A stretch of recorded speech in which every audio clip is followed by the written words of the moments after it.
पे हमें इसलिए यहाँ पे मैं हूँ क्योंकि यहाँ पे जितने भी 41 लोग फंसे हुए हैं उनकी मेंटल वेलबींग के लिए टेक्नोलॉजी हम लोग इम्प्लीमेंट करने जा रहे हैं। ये होम ग्रोन इंडिजीनियस टेक्नोलॉजी है।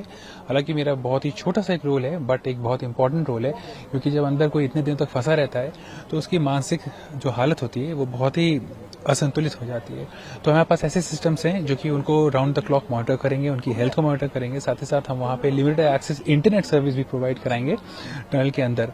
और उसके साथ ही साथ जो कि अंदर की तरह की विभिन्न तरह की गैसेज आ रही हैं, जैसे मीथेन हो गई और भी तरह की जो हजार्डस गैसेज हैं, उनको भी डिटेक्ट करने में ये पूरा रेस्क्यू रोबोटिक सिस्टम मदद लेगा। जी, आपको यहाँ जो बुलाया गया, क्या गवर्नमेंट ऑफ इंडिया या किसी एजेंसी की तरफ से? सो यहाँ पे हमारे एक रेस्पेक्टेड कर्नल सर हैं, तो उन्हीं से हमारी काफी समय से भी बात हो रही थी और वो प्रॉब्लम हमें बताते थे और जो बेस्ट पॉसिबल सोल्यूशन डेवलप कर पा रहे थे वो हम करते जा रहे थे। तो और फाइनली काम कैसे करेगा, क्योंकि काफी दिन से रेस्क्यू ऑपरेशन चल रहा है। हाँ जी, तो ये एक रेस्क्यू रोबोटिक, ये stand alone independent rescue robotic system है जिसमें 3-in-1 चीजें होती हैं। लाइक आपको हमने बताया गैस डिटेक्शन सिस्टम है, इंटरनेट सर्विस प्रोवाइड करेगा, वो अपने स्टैंड अलोन पॉइंट से 100 मीटर तक राउंड द क्लॉक उनकी हेल्थ मॉनिटर करेगा।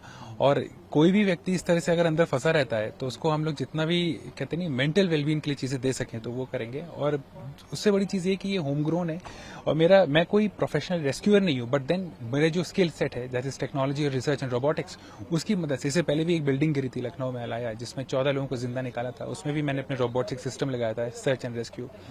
सो एक देश के नागरिक होने की मेरी जिम्मेदारी बनती है कि मैं ऐसे कठिन वक्त पे मैं आऊँ। मैं लखनऊ से यहाँ आया हूँ। ये टेक्नोलॉजी थर्मल स्कैनिंग पे काम करती है, कोई डिवाइस उन तक भेजा जाए? जी बिल्कुल, तो ये एक रिस्पॉन्डर सिस्टम है जो कि स्टैंड अलोन यही रहेगा और फिर 100 मीटर की लेंथ पे हमारे बाकी सेंसर्स आगे जाएंगे।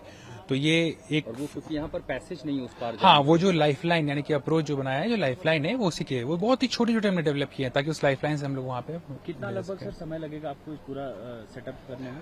देखिए, सेटअप करने में ज्यादा टाइम नहीं लगता है, बट अब ये नहीं कहना मुश्किल है कि कितने समय में चीजें पूरी तरह से एग्जीक्यूट होंगी, बट देन हाँ, यकीनन बहुत जल्दी ही होंगी। सर, इसका डेमो कब शुरू करेंगे आप? इस चीज की शुरुआत कब करेंगे? ये डिसाइड करेंगे बाकी जो हमारे ऑफिसर्स हैं, कैसे क्या इम्प्लीमेंट करना है, कैसे क्या लगाना है। अभी आप जाएंगे टनल के अंदर? जाना ही पड़ेगा, और कोई ऑप्शन ही नहीं है। जी, और क्लियरेंस मिलते ही आप इसको इम्प्लीमेंट करोगे? जी, इम्प्लीमेंट कर